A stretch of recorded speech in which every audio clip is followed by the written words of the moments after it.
Shalom saudara-saudari yang terkasih, selamat datang di Posaka, podcast Sahabat Katolik. Hari ini saya ditemenin sama salah satu diakon, tentunya satu-satunya diakon yang ada di Paroki Kelapa Gading. Shalom diakon, selamat datang. Halo. Bagaimana kabarnya hari ini? Kabar baik. Puji Puji Tuhan. Tuhan. Hari ini mau kenalan dulu atau? Ya, jatuh nih. Kenalannya gimana ya? Kenalan aja, namanya diakon siapa? Oke. Terus, ya pasti akan banyak pertanyaan sih. Kenapa ada diakon? Apa sih diakon itu? Oke. Saya Bernard.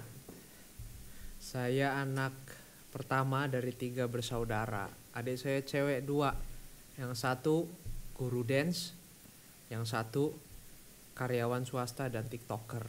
TikToker. Iya. Mungkin ada yang tahu lah ya, suka main badminton dia. Nah itu dia. Semes-semes galau. Itu. Nah, Oke. itu diakon.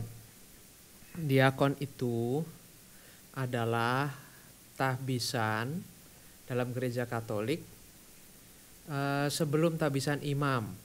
Jadi gini Puspa, di gereja Katolik itu ada 3 tingkat tahbisan. Yap. Diakon, imam, uskup. Nah, setiap laki-laki Ya, yang mau jadi imam harus jadi diakon dulu. betul. Diakon ini itu. Ini itu, itu ini. Diakon adalah tahap setelah bertahun-tahun studi sebagai frater. Itu Bertahun-tahun tuh berapa tahun tuh kira-kira? Ya hitung aja tahun rohani itu setahun sampai 2 tahun. Terus habis itu S1 filsafat 4 tahun. Ya. Terus ada tahun orientasi pastoral, model magang gitu ya, setahun 2 tahun. Terus studi teologi, diakon boleh agak deket sama mic, oke. Ya, ya. Suaranya nggak kedengeran ya, ya nggak apa-apa. Sampai mana tadi? Oh, habis stop setahun 2 tahun, terus studi teologi 2 sampai 3 tahun, terus diakon. Gitu. Oke. Berarti kurang lebih ada 10 tahun. Ya 10 tahunan lah. Sebenarnya sih minimal itu kalau nggak salah di hukum gereja 7 tahun. Itu. Cuma kalau di Indonesia rata-rata 8, 9, 10 tahun. Bahkan ada yang lebih. Oke. Gitu. Berarti untuk sampai di tahap ini tuh panjang sekali perjalanannya, Ya, diakon. panjang. Boleh nggak sih kilas balik sedikit? Tapi ini mungkin klise ya, karena banyak banget yang ditanya nih kayak gimana sih kok bisa tertarik jadi diakon? Enggak, kita nggak mau nanya kenapa Oke, bisa oke. tertarik jadi seorang imam. Tapi Ah. penasaran aja gitu perjalanannya. Oke, oke. Sekolahnya gimana nih dulu? Apakah langsung memang masuk ke sekolah Katolik jadi terinspirasi dari lingkungan-lingkungan Katolik atau seperti apa? Iya. Di keluarga saya itu nggak ada sejarahnya yang jadi imam, itu nggak ada. Jadi saya yang pertama. Pertama Iya, kali. saya nggak tahu nanti habis saya ada lagi apa enggak. Hmm. Tapi ya sekolah Katolik itu mempengaruhi di awal-awal. Saya Tarakanita Oke, Tarki. dari TK sampai SMP. Oke. Di situ ketemu suster, ketemu guru-guru. Awalnya saya nggak tertarik jadi imam, saya pengen jadi pilot, pengen jadi apalah macam-macam Ya, gitu ya. ya. Ya, anak-anak Anak-anak gitu ya. itu. Tapi kemudian saya masuk misdinar, jadi putra altar. Mhm. Nah, di situ kenal sama Romo, enjoy bisa bergaul sama Romo. Terus makin lama makin tertarik gitu ya.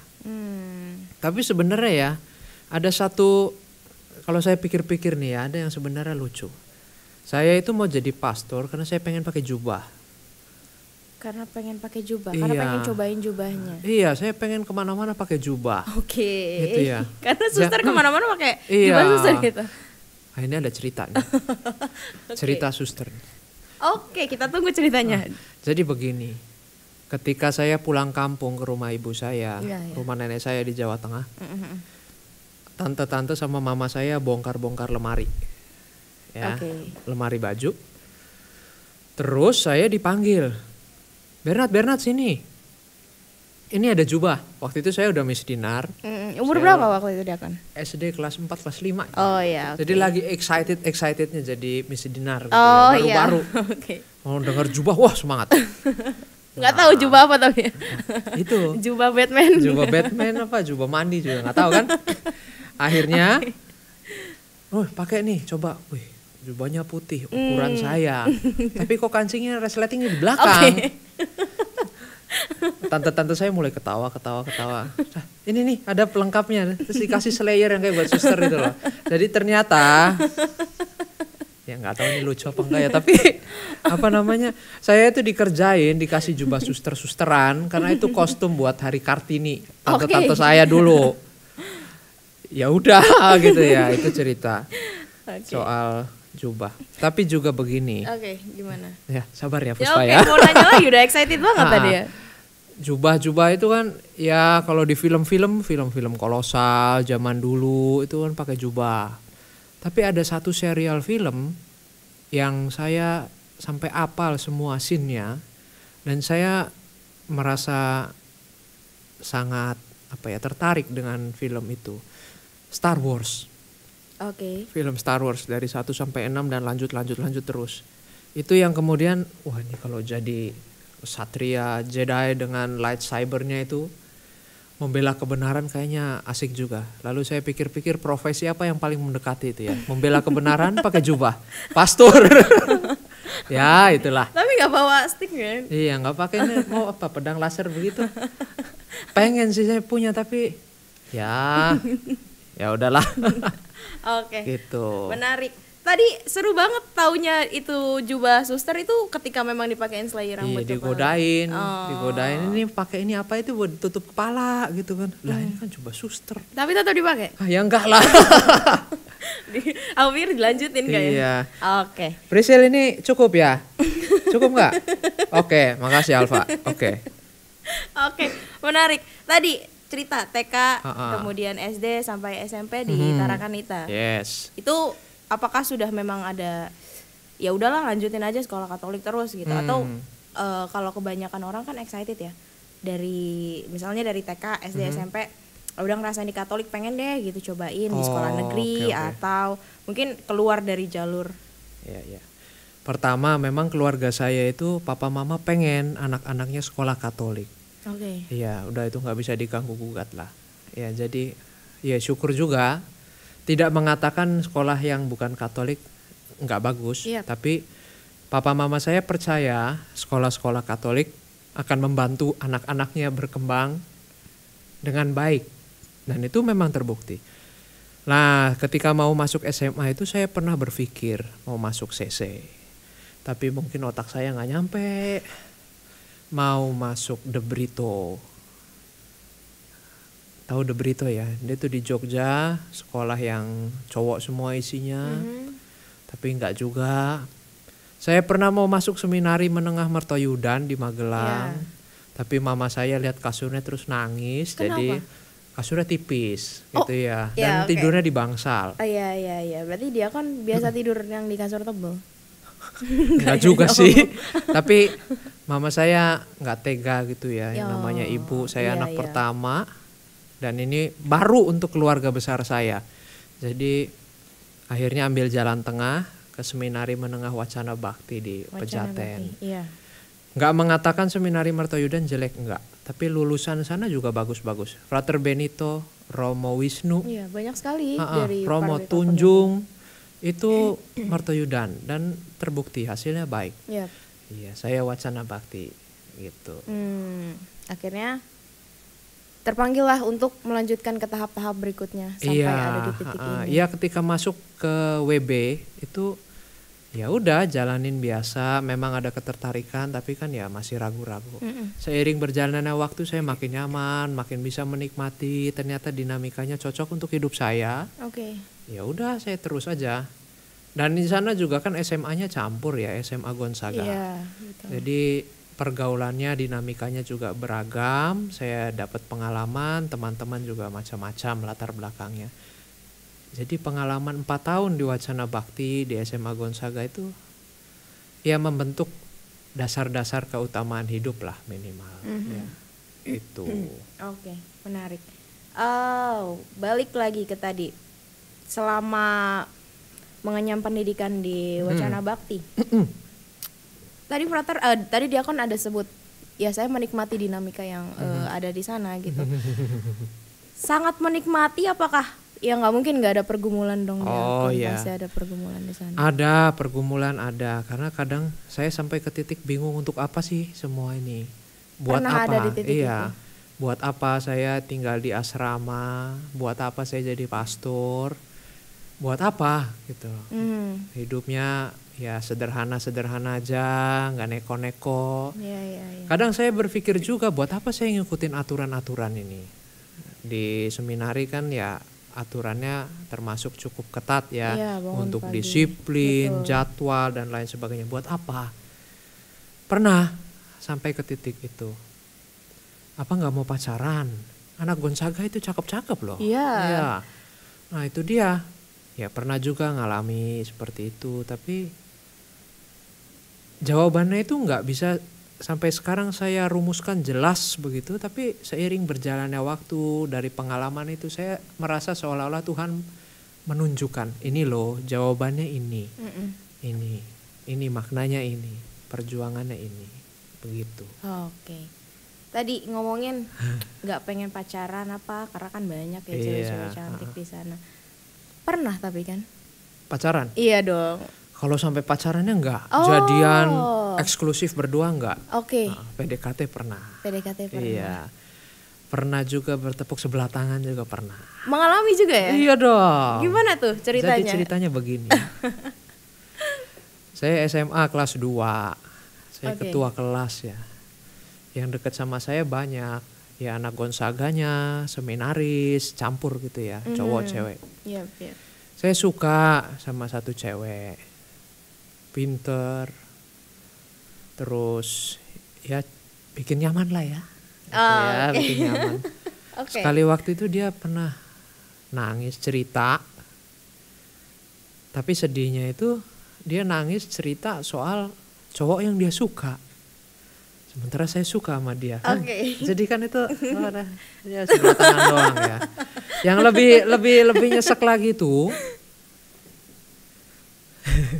cowok yang dia suka itu adik kelas saya, seminaris juga. Oke. Saya teman serumah gitu kan. Oke. Jadi ya, tapi ya itu berlalu begitu, rasa suka ya begitu saja. Oh nggak pernah ada tahap yang kenalan lebih jauh lagi?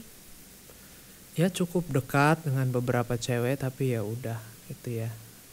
Nggak tahu ya, ya udah hilang sendiri gitu, bahwa Oke. karena memang saya pengen jadi pastor kan. Oh memang tekad dari awalnya juga sudah menguatkan. Iya, itu salah satu hal yang mungkin ya dari hidup saya itu sesuatu yang cukup dominan. Ketika ketemu sama cewek, saya langsung tanya, ini saya mau apa? Jangan sembarangan aja Iya. berelasi. Kalau memang mau jadi pastor ya udah. Untuk apa juga? Iya, untuk apa juga. Ya itu sih. Oke, Gitu. tapi berarti belum ada di tahap yang nonton bareng, jalan bareng. Enggak. Ya nggak bisa juga di asrama. mau Betul, gimana? betul. Tapi ada lah ya pasti kan namanya Ada. waktu libur kan. Ada, ya, Coba lah kita nonton dikit gitu. Iya, teman-teman saya juga ada yang kayak begitu. Ada. Ada. Iya. Lagu lama ya. Iya, lagu lama. Masih ada. Gitu. Selain karena memang tekadnya kuat untuk menjadi seorang imam, ada nggak hal yang menguatkan diakon untuk tetap teguh sampai ada di titik ini? Apa ya? Selain tekad pribadi, saya merasa yang mendukung saya banyak. Jadi kadang memang ada rasa terbebani ya. Duh, yang dukung banyak, jadi Romo ya, jadi Iya. Romo ya. Tapi saya berusaha untuk bebas dari apa ya, ekspektasi itu, dan saya menikmati perjalanan. Ada misteri-misteri Allah yang kemudian terungkap dalam perjalanan. Ada apa ya istilahnya, aha moment gitu loh. Ah ini oke. Ternyata Tuhan kasih tanda, ayo lanjut. Ah ini lanjut gitu. Nggak mulus, tentu nggak mulus. Pernah bahkan sebelum tabisan beberapa waktu itu saya ragu-ragu betul mau maju apa enggak. Lalu juga ada pengalaman-pengalaman yang berat untuk saya.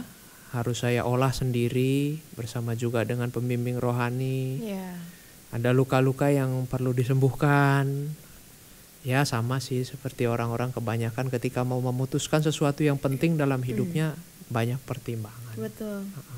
Boleh nggak sharing dikit Diakon? Apa aha moment yang sering kali terjadi? Ya nggak semuanya oke. sih, tapi kayak boleh nggak sih di-sharingkan? Saya pernah tugas setahun di rumah retret Civita di Ciputat. Iya. Nah, di sana itu yang Projo Jakarta saya doang. Oke. Nah, frater. Selebihnya itu ada romo-romo dari berbagai tarekat, ada suster, bruder. Yep. Dan itu yang orang Jakarta saya doang. Yang lain dari daerah. Iya. Dengan latar belakang masing-masing, saya merasa terasing sendirian. Oke. Meskipun itu bukan pertama kali saya ke sana. Itu punya Keuskupan Agung Jakarta. Saya bengong seharian. Sepanjang siang itu di kamar saya bengong. Bengong aja. Saya nggak menata barang-barang. Saya lihat jendela juga enggak.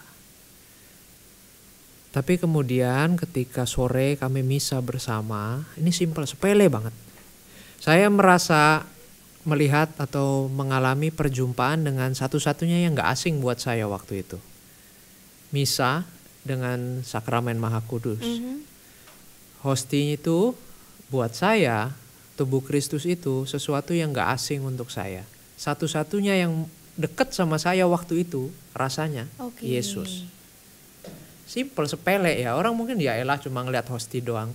Tapi buat saya itu sesuatu banget. Iya, jadi sejak saat itu pelan-pelan tapi pasti semangat saya tumbuh. Dan kemudian saya bisa happy jadi pembimbing retret selama setahun di sana. Gitu. Luar biasa.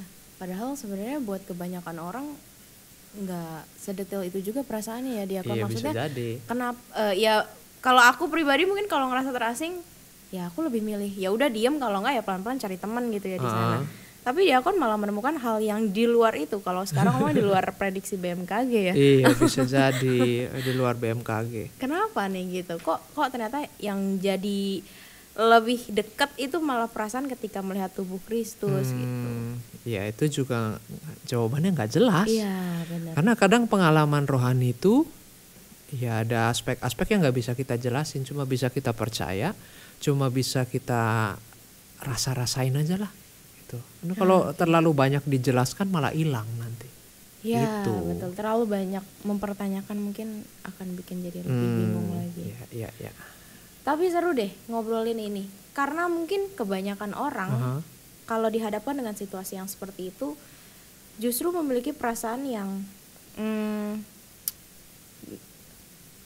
keluar dari apa yang menjadi tujuan dia. Gimana ya ngomongnya, maksudnya ada kan situasi di mana akhirnya kita ngerasa ya udah deh kayaknya nggak mau lah, kayak gue pikir-pikir ini terlalu berat, atau kalau misalnya dijalanin kayaknya nggak sesuai deh, rasanya udah gak nyaman lagi gitu. Mungkin pernah nggak ada perasaan kayak gitu dari Diakon? Pernah, tapi saya perlu sadar bahwa yang namanya hidup itu bukan cuma soal suka nggak suka, nyaman nggak nyaman. Dimanapun saya berada pasti akan ada struggle, striving, perjuangan, pasti ada hal-hal yang nggak enak, pasti ada masalah.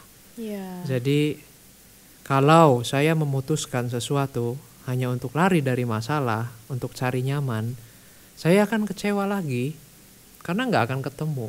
Dimanapun, mau menikah, mau kerja, mau hidup sebagai single seumur hidup, nggak jadi pastor, tetap pasti akan ada masalah, tetap pasti akan ada tantangan, godaan dan lain sebagainya. Jadi ketika saya mengalami itu, saya coba jernihkan dulu. Sebenarnya masalahnya apa? Reaksi saya seperti apa? Dari pengalaman itu saya bisa belajar apa? Dan Tuhan maunya apa pada saya? Itu yang susah. Betul. Karena kadang-kadang kita nebak-nebak aja, ini maksudnya Tuhan kayak begini. Tapi kalau baca kitab suci, membuat hati kita peka dengan tanda-tanda dari Tuhan, ya mendengarkan suara hati itu bisa membantu. Meskipun suara hati itu belum tentu ya sepenuhnya suara Tuhan, bisa juga suara kita gitu kan. Ya kayak gitulah. Tapi ngomongin suara hati diakon, Mhm. maksudnya nggak semua orang, ya semua orang pasti punya suara hati tentunya gitu. Yes. Cuma suara hati itu kan perlu diasah, perlu diolah, Mhm. perlu latihan terus, Yes. perlu ditajamkan terus Mhm. gitu. Tapi nggak semua orang mau menajamkan suara hati itu dengan hal-hal seperti itu. Maksudnya Yes. ya manusiawi aja sih. Mhm. Kalau lagi ada masalah, lagi capek misalnya, lagi overthinking, lagi banyak pikiran, pikirannya berisik kan. Iya. Nggak mungkin dong yang, ya kalau aku pribadi nggak selalu, Mhm. terus terang nggak selalu yang oh aku harus cari Alkitab, harus baca ini, aku harus dengerin firman Tuhan. Apa ya, nggak mungkin hal-hal seperti itu yang dicari. Kenapa ya? Iya. Manusiawi banget itu, betul. Saya juga nggak tiap kali ada masalah terus saya buka Alkitab gitu kan, enggak. Iya. Saya nggak muter lagu rohani juga enggak. Oke. Kadang ya udah tidur, Tidur. udah istirahat, Mm-mm. atau jalan-jalan, Mm-mm. main, jajan, makan sendiri, me time, itu kan? Ya, itu bagian dari hidup kita. Udah 20 menit, oke. Iya. Tadi klepernya dibaca. Iya, kan seru juga gitu ya. Itu manusiawi banget dan untuk saya ya tiap pribadi tentu punya caranya mengatasi masalah sendiri-sendiri. Betul. Tapi saya harus ngomong bahwa sebagai orang beriman, kalau kita nggak melibatkan Tuhan dalam setiap perjalanan hidup kita, ya nggak bunyi apa-apa iman itu. Sekarang banyak coach-coach motivasi, banyak buku-buku self improvement, tentang buku-buku psikologi yang filosofis juga. Dan ujung-ujungnya itu adalah coba lihat diri sendiri, Yap. ya kan? Kita mulai dengan kenal diri sendiri. Oke, itu penting, tapi nggak cukup. Iya. Karena ini nih, ada satu tokoh, namanya Johannes Duns Scotus. Ini jarang dibahas memang, tapi dia percaya bahwa ketika kita sampai ke dasar diri kita yang paling dalam, ini filsafat dikit ya, nggak apa-apa ya. Nggak apa-apa dong. Ketika kita sampai di dasar diri kita yang paling dalam, keinian diri kita, itu kita justru akan sadar bahwa ada sesuatu yang di luar kita. Ketika kita sendiri, kita sadar ada diri kita, tapi juga ada sesuatu yang di luar kita. Karena Oke. kita merasa bahwa diri kita itu terbatas dan di luar saya ternyata masih ada sesuatu. Nah, di titik itu sebenarnya Kenapa ini? kenapa Brisel? Ini lagi serius nih. sound Aduh. Ya. Membuat distraksi ya. Oke, sampai mana tadi? Keinian. Ketika saya sampai ke dasar diri saya yang paling dalam sendiri, saya itu sadar bahwa saya terbatas dan di luar saya itu ada sesuatu yang jauh lebih besar yang punya daya pengaruh dalam hidup saya. Di situ ada Tuhan. Ya. Di situ kalau kita beriman, kita bisa sampai ke sana. Enggak cuma apa yang kita lihat, tapi kalau sampai digali terus sampai dalam sampai mentok, ketemunya justru dia yang lain. Dia yang ada di atas sana, dia yang ada di mana-mana, yang maha kuasa. Iya, Gitu. betul. Ada nggak satu hal yang Aha. mungkin ketika diakon lagi capek, lagi lelah gitu ya pikirannya, akhirnya ya udah apapun yang dilakukan ujung-ujungnya ya itu menilik lebih dalam ke dasar hati, ternyata ujung-ujungnya Tuhan. Ada nggak sih pengalaman yang akhirnya membuat diakon oh ya udah akhirnya balik lagi kan sama Tuhan, akhirnya Iya. ketemunya Tuhan lagi kan? Pengalaman apa ya? Ya kadang-kadang jadi diakon di Kelapa Gading lagi ya. Kenapa itu tuh? agak jenuh. Karena begini, ketika saya bilang jadwal saya ini full, ya, itu diakon aja full apalagi romonya. Jadi ibu bapak teman-teman semua kadang-kadang para romo itu menolak jadwal bukan karena pilih-pilih umat, enggak, tapi karena kewalahan jadwalnya udah penuh. Bener-bener penuh dari Senin sampai Minggu gitu. Iya, Luar biasa. penuh. Jadi ya kami berusaha untuk tetap makan bareng lah ya. Ada Iya. community time. Mana tadi ya? Kok jadi lupa. Sampai mana? Tadi karena kewalahan Oh, sebagai oke, diakon oke. di Iya. Paroki Kelapa Gading. Umat itu kadang-kadang begini. Bukan kadang-kadang sih, sering ya. Kalau saya ditawarin tanggal segini nggak bisa, nanti nanya. Terus bisanya diakon tanggal berapa? Oke. Nah kan kalau kayak gitu saya coba, ya harus nyari tanggal dong. Betul. Nah, belum lagi kalau ada yang bilang nggak mau, pokoknya sama diakon, maunya sama diakon. Oh, ada ya? Ada. Nah, Oke. itu buat saya secara pribadi melelahkan. Iya. Karena ternyata ya tidak semua orang di sini akan memahami bahwa saya juga manusia. Itu. Saya kadang lelah di situ karena ya taunya ya pokoknya melayani. Diakon, imam itu tugasnya melayani gitu ya. Tapi kalau saya nggak istirahat, saya juga burn out habis. Iya. Nah, jadi pada momen-momen seperti itu kemudian saya jalan-jalan sendiri. Pertanyaannya muncul lagi, buat apa sih? Ya Yesus sendiri kan ngomong ya nggak usah iman yang besar-besar ya, iman yang sebiji sesawi aja. Aku pernah lihat loh biji sesawi itu ternyata kecil banget ya. Kecil banget. Kayak ini aja ketumbar. Iya. Tapi kayak lebih gitu. kecil lagi dari Lebih itu. kecil lagi ya. Iya, kayak selasih. Kayak selasih ya. Ya itu. Gimana sekecil itu loh, luar Iya. biasa. Tahu punya pajangan-pajangan Oh, oke. entah mainan kesukaannya atau figura dan lain sebagainya. Tapi ini tuh nggak ada sama sekali punya diakon, gimana? Iya, karena di kamar saya juga polosan, nggak ada apa-apa. Serius? Gitu loh. Iya, saya ini agak nggak suka pajangan-pajangan gitu, nggak gitu tertarik ya. Oke. Kalau bisa simple meja kosong kali ya, udah ada laptop, handphone dah cukup. Oh gitu. Iya, daripada ya ini aja lah, ini punya Davin nih. Semuanya punya Darwin kayaknya. Iya nih Titanic nih, beli di Singapura katanya nih. Buset. Goyang-goyang nih. Gak ada yang mau dibagikan gitu. Apa diakon Apa? apa Giveaway? ketawa semua? Enggak lah. Saya juga nggak sendiri sih sama beberapa teman. Ya, kalau nggak sama teman-teman saya itu juga saya takut. Iya dong. Nah, untung ada mereka jadi saya lebih berani. Gitu ya. Berapa lama ngajar? Nggak lama sih, ya 6 bulan. Oh luar biasa. Ada perkembangan dong dari anak-anak. Ya Jadi minimal bisa tulis ABC lah. tangannya nggak kaku ya? Nggak, ya tetap kaku sih. Nggak ada perubahan dong. Tapi bisa nulis. Oke. Iya. Luar biasa pengalamannya. Saya itu kesulitan kalau diminta basa-basi ngobrol Ah, gitu iya, ya. kelihatan Mohon maaf sekali ya Puspa ya. Tidak apa-apa, diakon. Tapi saya berusaha untuk bisa cair, ngobrol. Iya, itu iya. perjuangan buat saya. Tapi kalau untuk style ya style saya ya mentok-mentok beginilah. Baju saya di lemari juga hitam semua. Bukan karena saya nggak punya baju, tapi itu karena saya pilih. Saya suka baju yang polos, warna gelap itu. Paling langganan itu Disney Hotstar, Netflix, nonton. Selebihnya buat bayar parkir sama buat itu. Pau gak nyebrang jalan kan di sini banyak nih orang minta-minta. Oh iya. Kayak nyebrang dari sini ke Pulau Mas, mau nyebrang di Kodamar bypass itu, mau masuk tol, bayar nih. Habisnya di situ. Oke.